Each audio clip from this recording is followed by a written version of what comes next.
Hey guys, welcome to Whiskey. I'm Jeff. This is a channel where I offer my thoughts and opinions on a specific whiskey, and if you stick around to the end, I'll be giving it a score as well. If that sounds interesting, hit subscribe down below, and with that out of the way, let's jump into our review. Today we're looking at the Talisker Wilder Seas. Stick around.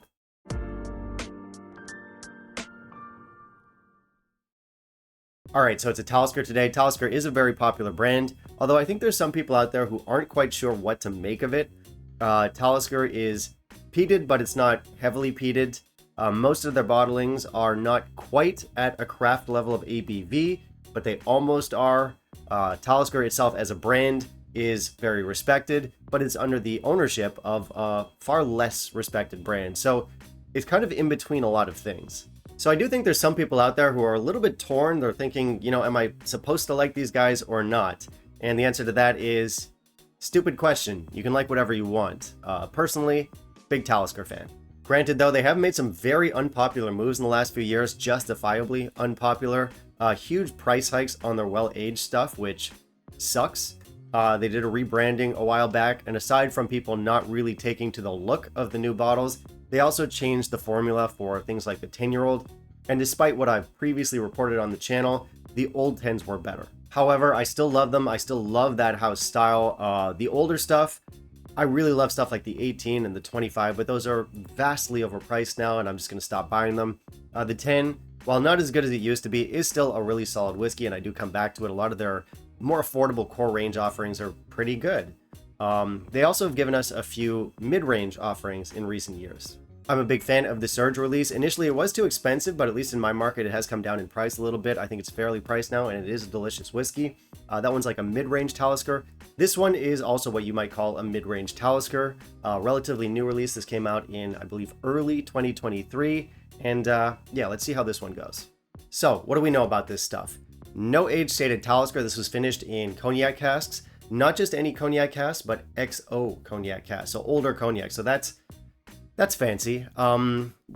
Beyond that, we don't know too much about production details. We can assume most of the maturation happened in bourbon barrels, but Talisker's parent company, Diageo, are not known for sharing too much in terms of like the whiskey making process.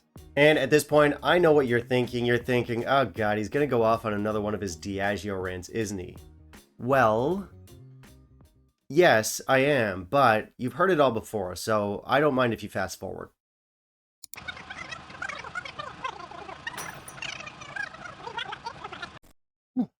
Well, okay, that was exhausting, but I do think I might have actually gotten through to them.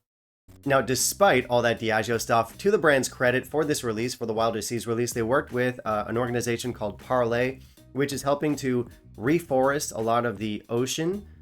So we have a nice green initiative there. Beyond that, our bottle is completely recycled. So yeah, we're being very sort of eco-friendly and green, and I can always get on board with that. I happen to be very pro-environment, pro-forests, pro-polar bear.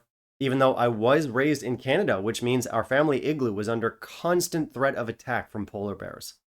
Absolutely ice-cold killing machines. Anyway, this is a relatively new release. It's also a limited release. It came out in early 2023, although I only saw it here in Taiwan towards the end of the summer. We had just shy of about 18,000 bottles produced, and so far it's done pretty well with reviewers. And aside from the positive feedback that I heard from people, personally speaking, as I said, I'm a big fan of Talisker, and to have it finished in Cognac casks was really interesting to me. I like the use of brandy casks in whiskey. Of course, it doesn't always work out, but when it does, it can be really interesting. Oftentimes, the cask influence can be quite subtle, it's not overbearing, and it often offers up some very complementary flavors. So yeah, this could be a good one. Let's not waste any more time. Let's jump into our review. In the meantime, if you'll kindly leave a like down below, that'd be greatly appreciated. For specs, this one is a little bit unique for a Talisker. Unlike other Taliskers, which come in at 45.8%, this one comes in at 48.6%. So a few extra points there should make something of a difference. I'll give them the benefit of the doubt here and assume that this is not chill filtered. Unfortunately, though, it definitely is colored. So I really like this bottle. I think it looks premium, it looks stylish. I like the design here. We get bonus points for being recycled and eco-friendly. To be honest, I would say this is probably the best looking modern Talisker bottle that we've got. So I'm going to give this one 5 out of 5. Unsurprisingly, this one does not say that it's non-chill filtered. It does say mit Farbstoff though, so we know it's colored, which is classic Talisker. They're always mitting here and Farbstoffing there. They can't get enough of it. It does say that it's finished in XL Cognac casks. It says each bottle sold means a donation to the Parley initiative. So we don't have all of the information that we need, but we do have some okay basics, but the bottle looks great. So I did not add water here. On the nose, this is very salty. It's very briny. It's very maritimey, far more than what you'd get in a typical Talisker. We also get a lot of very juicy fruit notes in here. I get stuff like canned peaches, mango, orange juice, vanilla, cream, some of the classic Talisker limestone mineralic type notes. There's also lemon zest and a hint of smoke. This is a really nice nose.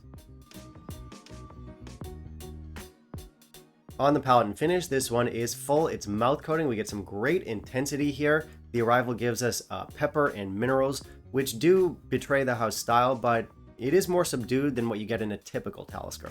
There's a big apricot note in here. Again, this is very maritime with like sea spray and brine and rocks and limestone. Are you saying you eat limestone, Jeff? Shut the fuck up. There's a little bit of milk chocolate in here. There's orange, there's lime, there's some herbal notes, there's peach jam, apricot jam. We also get the brandy influence here with some gently sweet cognac notes. There's some milk in here. There's some very gentle smoke, medium to long finish. Okay, so this is a fun one. I actually really like this one. I liked it pretty much straight away from the neck pour, but the further down this bottle got, the more and more I appreciated it.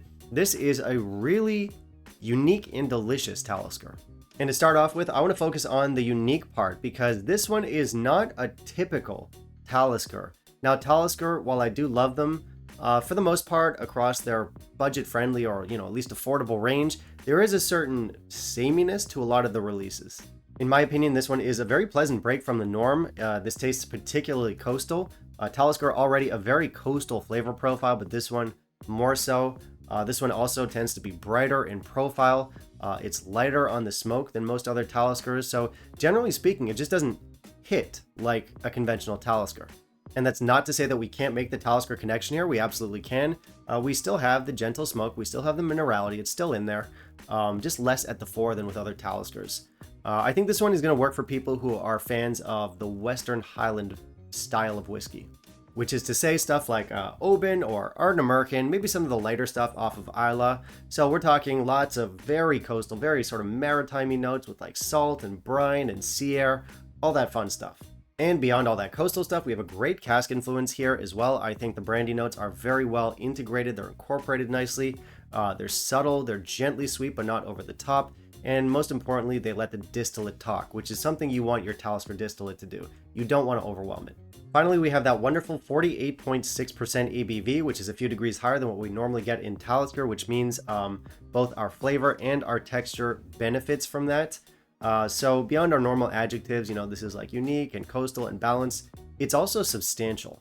Now, this is not an old whiskey, but it also doesn't taste too young. Even if it did taste a bit young, I think Talisker, generally speaking, works as a younger distillate. But if you're worried about this one being like too hot or too sharp or too young, don't worry, it isn't. So this stuff comes together beautifully for me. I feel like it's a breath of fresh air. As someone who's already a huge fan of Talisker, I think this one does something different. It brings something new to the lineup. Personally, I like this more than Surge.